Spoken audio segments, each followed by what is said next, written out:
Wala akong Gcash, ma'am eh. Wala po akong Gcash. Pwede Gcash. Tinanong ko ba?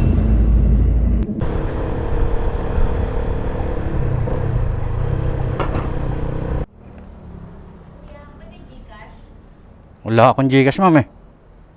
Yan ba, ma'am?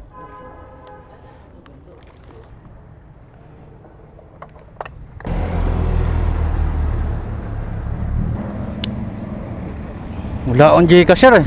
Ha? Wala po akong Gcash. Pwede Gcash. Tinanong ka, di ba? Oo nga, sinabi ko nga wala po akong Gcash.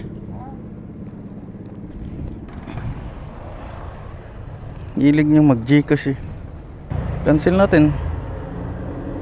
Sabihin nyo lang, cancel ko to.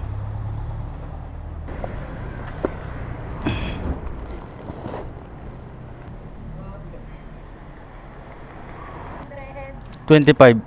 Or 25. 25, 45. 25.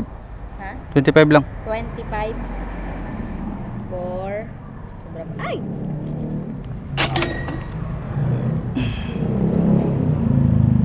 $25. Okay. Thank you.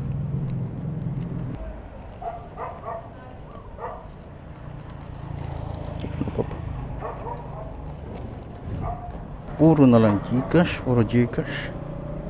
Alright, tara. I'm still hungry na. So, hanap na tayo makainan dito sa daan. Tama na tong tatlo, medyo natatagalan na tayo. Pwede na to. Mahirap no, Gcash ko sa itong isa. Gcash na naman siya. Ang pinakamahirap doon, puro Gcash. Diba?